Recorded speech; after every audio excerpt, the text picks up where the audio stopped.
Բարև ձեզ, Արմդելի եթերում հարցազրույցն է։ Այսօր զրուցելու ենք Շիրակի թեմի առաջնորդ գերաշնորհ Տեր Միքայել Աջապահյանի հետ։ Սրբազան օրհնեցեք։ Աստված օրհնի ձեզ։ Շնորհակալ եմ։ Սրբազան, Գյումրիում թիմ ընտրությունները կայացան եւ արդյունքները բավականին հետաքրքիր էին։ Արդյոք ձեզ համար սպասելի էին նման ավարտով թիմ ընտրությունները Գյումրիում։ Որոշ իմաստով սպասելի էին, ես սպասում էի, որ առաջի երկու տեղերում կլինեն Բալասանյան դաշինքը եւ ԿՊ-ն, բայց մյուս երկի պահով անակնկալ էր, անշուշտ անակնկալ էր, չեմ ասի տհաճ անակնկալ, կարելի է ասել նույնիսկ հաճելի անակնկալ, բայց առաջի երկուսով անակնկալ չէր։ Սրբազան այնուամենայնիվ խորհրդարանական ընտրություններից հետո անակնկալ չէր, որ քաղաքացիական պայմանագիրը առաջին տեղը չգրավեց։ Եվ բացի այդ շատերը ասում են, որ հավանականությունը մեծ է, որ Բալասանյան դաշինքը գնա կոալիցիայի քաղաքացիական պայմանագրի հետ։ Գյումրիում ինչ լուրեր են պտտվում, ինչ խոսակցություններ են պտտվում այս մասով։ Առաջին հարցի առնչությամբ ասեմ, որ ոչ մի անակնկալ չկար այդ իմաստով։ Գյումրին երբեք գուցե նաև ապագային երբեք ձայն չի տվել որևիցե կուսակցության օգտին։ Գյումրին միշտ քվեարկում է անհատին։ Հետևաբար որ անհատին է համակրում։ Նրան էլ ձայնը տալիս է։ Այլապես կուսակցություն ոչ մի կուսակցություն չի կարող ինքն իրենով հավակնել ինչ-որ մի բանի Գյումրիում։ Գյումրին անհատական քաղաք է եւ ձայն է տալիս անհատներին։ Համապետական ընտրության ժամանակ ձայն տվեց այն անհատին, որին ուզեցա, որին կամեցա, հիմա էլ ձայն տվեց այն անհատներին, որոնց կամեցա։ Դրա համար ոչ մի անակնկալ բան չկար։ Ինչ վերաբերում է ձեր երկրորդ հարցին, ես չեմ կարող ասել կոալիցիայի կգնան թե չէ։ Ես կարծում եմ, որ կոալիցիայի գնալու անհրաժեշտություն իսկ չկա։ Ինչու՞։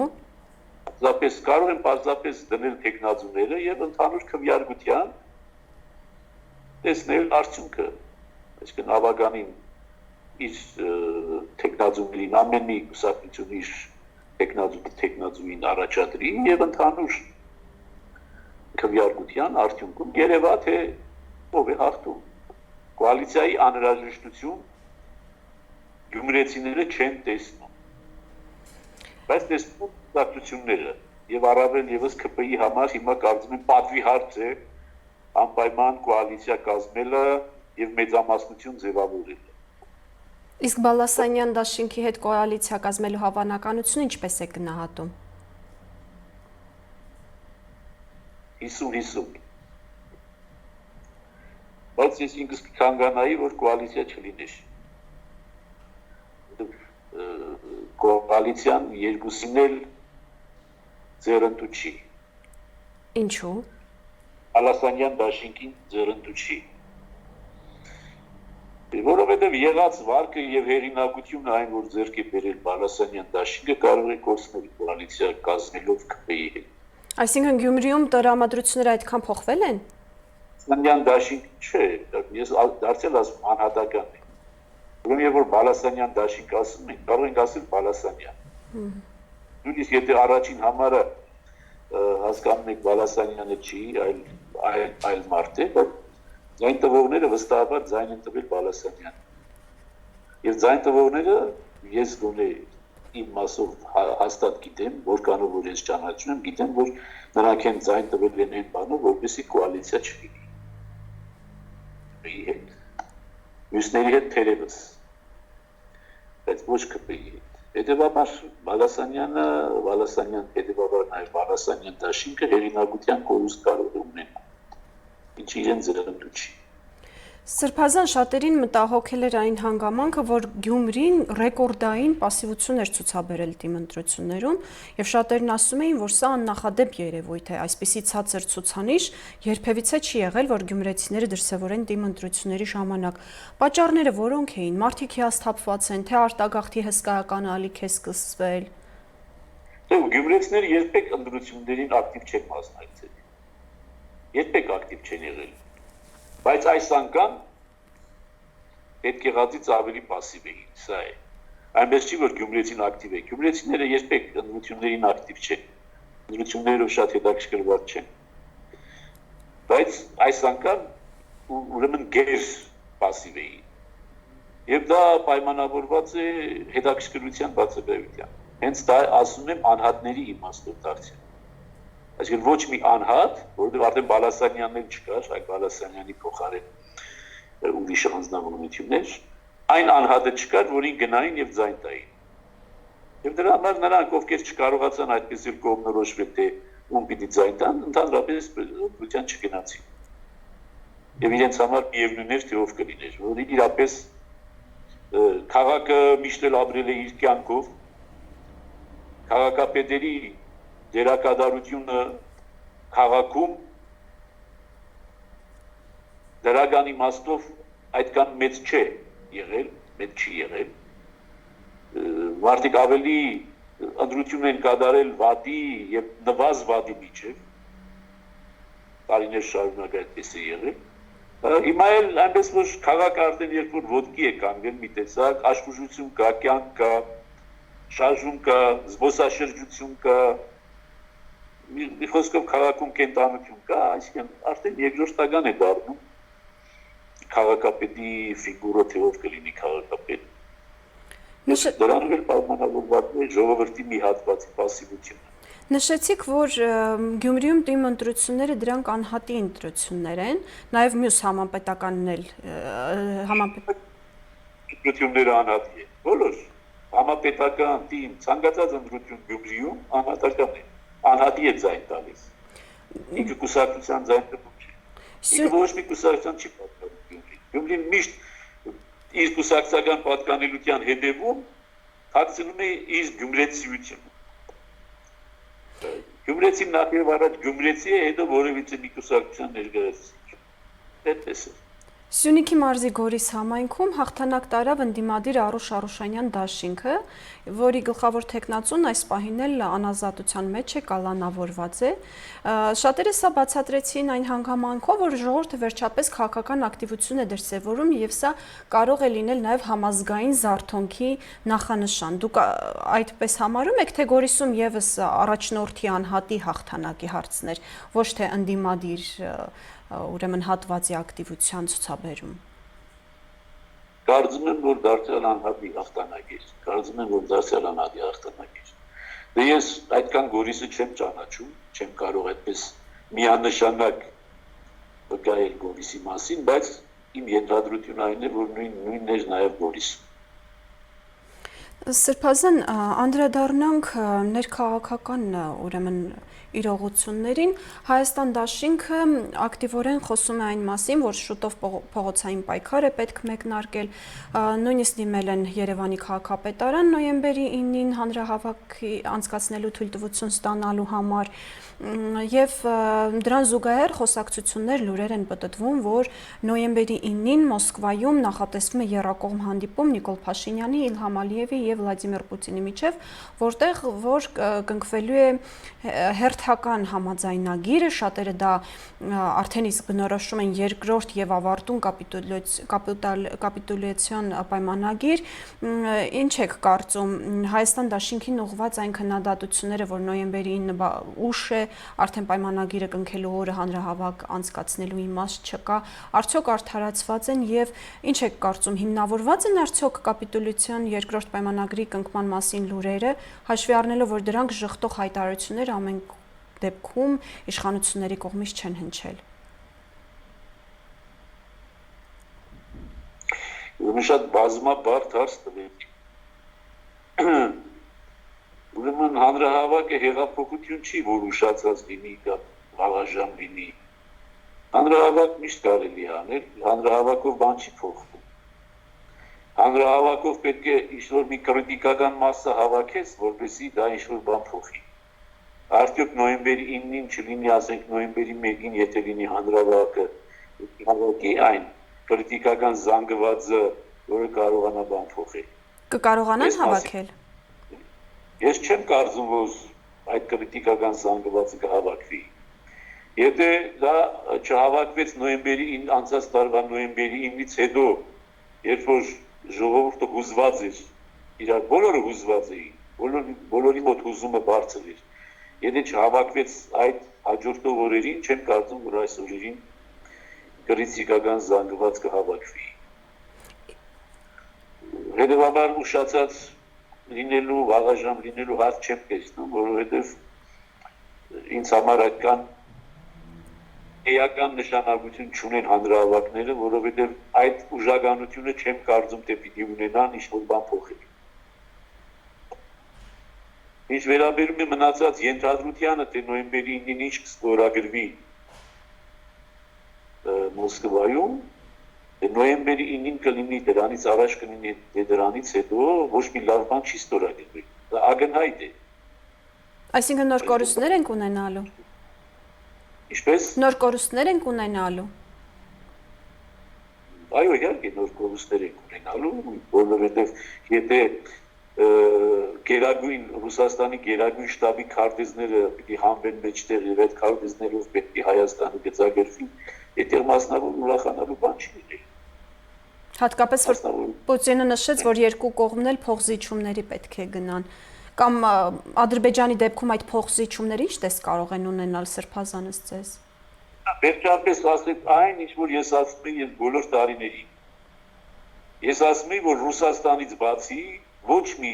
ուժ ի վիճակի չէ Լեռնային Ղարաբաղի հարցը լուծելու։ Երբ որ ասում հարցը լուծելու, անպայմանորեն չի նշանակում հայանպաստ։ Հասկանում եք, կարող է լինել նաև թուրքանպաստ։ Բայց Լեռնային Ղարաբաղի հարցի լուծումը ես բոլոր տարիներին ասել եմ, միայն եւ միայն Ռուսաստանի գործն է։ Ինչու է միայն Ռուսաստանի գործը, որովհետեւ ինքն է հեղինակը այդ խնդրի։ Լեռնային Ղարաբաղը բռնակցվել է Ադրբեջանին Մոսկվայի որոշումով։ Նախիջևանը բռնակցվել է Ադրբեջանին Մոսկվայի որոշումով եւ Թուրքիայի հետ պայմանագրի ստորագրումով։ Հետևաբար միայն Ռուսաստանն է ի վիճակի Լեռնային Ղարաբաղի թնջուկը լուծելու այս կամ այն ձև։ Եվ վերջապես Պուտինը բարձրագույն մագարտակով հայտարարեց, որ ուրիշ որևիցե մեկի անհրաժեշտությունը չկա, հա, իրենցից բացի այս հարցը լուծելու։ Եվ սա նշանակում է, որ այսինքն ինքը որոշելու է, հա, Ռուսաստանը որոշելու է, հայերից եւ թուրքերից սպասում է միայն փոխզիջում, միմյանց զիջելու այն ձևաչափի մեջ, որը կթելադրվի Մոսկվայի կողմից։ Արդյոք սա նշանակում էր նաև, որ ԵԱՀԿ Մինսկի խումբը ամբողջովին դուրս է մղվում բանակցային process-ից եւ սահմանազատման։ Առաջ էլ մի բան չէր, ջուր ծեծող կառույց էր եւ մեր նախկին իշխանություններն էլ լծված էին այդ ջուր ծեծելու process-ին։ Որ ինչքան հնարավոր է երկարացնենք այս ջուր ծեծելը, ինչքան հնարավոր է երկարացնենք, հա, սերունդները մեծանան, մոռանան, այս ստատուս քվոն շարունակվի այսպես անորոշության մեջ։ Մինսկի խումբը ջուր ծեծող կառույց էր, որևիցե բան գործնական բան տեսել եք այսքան 30 տարվա մեջ։ Որևիցե գործնական բան եղել է, չի եղել։ Եվ ուրեմն Ռուսաստանն է հեղինակը Ղարաբաղի թնջուկի եւ Ռուսաստանն է լուծելու սա։ Նայած թե որ կողմը ռուսական նժարը որ կողմ կթեքի։ Բայց ցավոք երևում է, որ հայկական դիվանագիտական միտքը, հայկական քաղաքական միտքը, հայկական ռազմական միտքը ի վիճակի չեղավ ռուսներին Ռուսաստանը թեքել ի նպաստ իրեն։ Հետևաբար ոչ մի հայանպաստ լուծման նշույլ չի երևում։ Իսկ Արցախի կարգավիճակի թնջուկը ինչպես եք տեսնում, որ կլուծվի, արդյոք դա լինելու է մոտակա ժամանակներս ու ինչ տեսք է ունենալու։ Այսինքն Հայաստանը ճանաչելու է այսպես կոչված Ադրբեջանի տարածքային անկախությունը,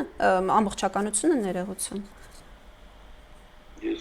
Իհարկե այս իշխանությունը ճանաչելու է Ադրբեջանի տարածքային ամբողջականությունը։ Բայց դա տարածքային ամբողջականությունը ճանաչելը դա ական է, որը դրվելու է Հայաստանի Հանրապետության ինքնիշխանության տակ եւ այդ ականը պայթելու է եւ այդ ականը պայթելով առնվազն միջանցք տրամադրելու է Զանգեզուրով Ադրբեջանին։ Որովհետեւ եթե դու Ադրբեջանի տերիտորիալ ամբողջականությունը ճանաչում ես, այդ թվում Նախիջևանը ճանաչում ես Ադրբեջանի անբաժան եւ անկապելի մաս, սրանից բարձ հետևություն է դուրս գալիս, որ դու Սյունիքը բռնակցել ես քեզ եւ Սյունիքով անջատել ես ադրբեջանցի թույլ ժողովրդին երկու անհավասար մասերի։ Չէ՞։ Հայաստանը դառնում է պատճառը Ադրբեջանի երկփեղկման։ Այսինքն Ադրբեջանն ամբողջական երկիր է Սյունիքով եւ Հայաստանը Սյունիքով բաժանել է Ադրբեջանին երկու անհավասար մասերի։ Եվ բաժանելուց հետո դեռ պիտի համարձակվի միջանց չտրամադրել։ Ռուսաստանին ձեռնտու է նման սցենարի զարգացումը։ Ես Ռուսաստանը չեմ, որովհետեւ Ռուսաստանի փոխարեն պատասխան տամ, Ռուսաստանին ձեռնտու է ցանկացած բան, ինչ որ իրեն ձեռնտու է։ Ես չեմ կարող ասել իրեն ինչ է ձեռնտու, բայց ես վստահ գիտեմ, որ հայությունը երբեք էլ Ռուսաստանին ձեռնտու չի եղել։ Հայերին է թվացել, թե իրենք ձեռնտու են։ Գուցե Հայաստանի տարածքը Ռուսաստանին ձեռնտու է, բայց հայությունը ինքը որևէ ոչ մի արժեք չի ներկայացրել եւ չի ներկայացնում Ռուսաստանի համար։ Եվ ինքը չի կարողացել այդ արժեքը պարտադրել։ Ունենալով հսկայական պոտենցիալ, մտավոր, քաղաքական, վարչական, կապիտալի իմաստով, հսկայական պոտենցիալ, հայությունը երբեք չի գործադրել արժեք լինելու համար, կշիռ լինելու համար, գործոն լինելու համար Ռուսաստանի գեոպոլիտիկ քաղաքականության մեջ։ Երբեք գործոն չի եղել եւ այսօր էլ գործոն չի։ Սրբազան ո՞րն է լուծումը, իշխանափոխությունը։ Իսկ տարբերություն հայության թուրք տարը միշտ եղել է գործոն եւ շարունակում է լինել գործոն։ Սրբազան ինչը կփրկի այս իրավիճակը։ Դուք եղեք Ռուսաստանի տեղը եւ որոշեք թե ո՞րն է ընդրում։ Այն ուժը, որը գործոն է, թե այն ուժը, որը գործոն չի։ Ընտրության արդյունքը ակնհայտ է, կարծում եմ։ Սրբազան, իսկ իրավիճակը ինչը կարող է փրկել, թե մենք այնպիսի անդառնալի process-ի մեջ ենք, որ ինչ էլ լինի, հետ դառնալու հնարավորություն կամ process-ների շրջադարձության հասնելու հնարավորություն չկա։ Հետ դառնալը հնարավոր չի, բայց հնարավոր է կանգնել։ Ինչպես։ Այնտեղ որտեղ կան հնարավոր է կանգնել։ Բայց դրա կամքը պետք է լինի, ցանկությունը պետք է։ Ուրիշ անգամներ ասել են, որ հայությունը կամ հայկական պետականությունը, կամ հայկական իշխանությունը, կամ հայկական դիվանագիտական միտքը, ռազմական միտքը, չգիտեմ որ միտքը, երբեք իր առջև չդրեց ինչ-որ մի նպատակ, որի շուրջ համախմբվեր եւ փորձեր այդ նպատակին հասնել։ Իսկ անհնարին նպատակներ չեն լինում, չկա։ Անհնարին կլիներ, եթե ասենք Կամչատկան ուզում եք միացնել Հայաստանին, սա անհնարին է։ Բայց Ղարաբաղը եւ Նախիջևանը Հայաստանին միացնելը դա անհնարին չէր։ Բայց երբ որ հայը սկսում է անհնարին համարել ինքն իր համար եւ ինքը իր համար նպատակ չի դնում դա, բնականաբար դառնա անհնարին։ Եվ այսօր դարձել է այն վիճակը, որ դա անհնարին է։ Հիմա գոնե մնացածը պետք է փրկել։ Գոնե պետք է կասեցնել այս քայքայման եւ ոչնչացման սուվերենության եւ ինքնուրույնության վերացման այս process-ը պետք է կանգնեցնել։ Գործնականում անհնարին է։ Քաղաքական դաշտում անհնարին է, բայց գոնե եղածը պահել հնարավոր։ Սրբազան, իսկ քաղաքական դաշտում արկա քաղաքական ուժերի մեջ տեսնում եք այն ուժին, որի հետևից ժողովուրդը կգնա, որը կկարողանա ժողովրդին համախմբել ու այս ընթացքը կասեցնել։ Ժողովրդի գնալու չգնալու խնդիր չկա, բացարձակապես։ Այս հարցերը այսպիսի փուլում դեմոկրատական ճանապարհով չեն լուծվում։ Իսկ ինչպես։ Հունիսի 20-ին ցույց տվեց, որ դեմոկրատիան չի լուծելու այս հարցը։ Հետևաբար, եթե քաղաքական ուժերը պետք է հույսը տնեն պարզապես քվեարկության չգիտեմ ինչի վրա, դրանով հարց չի լուծվում։ Իսկ փողոցային պայքարը։ Հիմա սխալ դատություններ չանեն, ես քաղաքացիական պատերազմի կոչ չեմ անում։ Ուրիշ ձևեր էլ կան իշխանափոխության, հեղափոխությունից զատ ուրիշ ձևեր էլ կան իշխանափոխության, գոյություն ունի հրաժարվելու, իշխանությունը թողնելու, հեռանալու, ուրիշին զիջելու եւ այլ ճանապարհներ։ Այնպես որ հեչ բնավ եւ առավել ևս անթույլատրելի է այս թույլ տգար կռացած Հայաստանում մի հատ էլ թույլ տան ինչ-որ մի բախում կամ քաղաքացիական պատերազմ կամ ինչ-որ դարձյալ հեղափոխություն անվանտակ ինչ-որ մի արյունահեղություն կամ նման մի բան անհնարին է բայց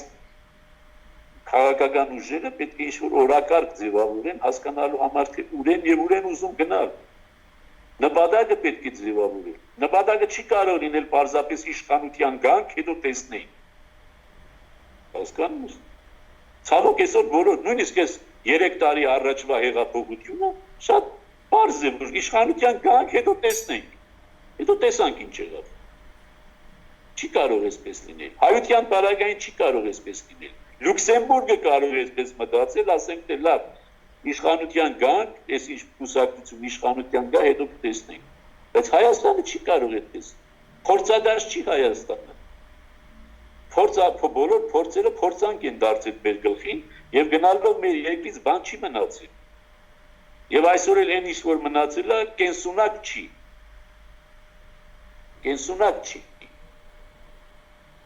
հետեւաբար բոլոր ուժերը պետք է միանան մեկ գաղափարի շուրջ դա հայրենիքի փրկությունը պետք է լինի եւ հայրենիք երբ որ ասում են խորհրդային Հայաստանը թող չհասկանա խորհրդային Հայաստանը չէ հայության հայրենիքը հայության հայրենիքը շատ ավելի մեծ է շատ ավելի ընդգրկուն շատ ավելի լայն Շնորհակալ եմ զրույցի համար Սրբազան Հիշեցնեմ այսօրվա մեր հյուրն էր Շիրակի թեմի առաջնորդ գերաշնորհ Տեր Միքայել arczepiskopos Աջապահյանը Արմդելի եթերում հարցազրույցներ հաջողություն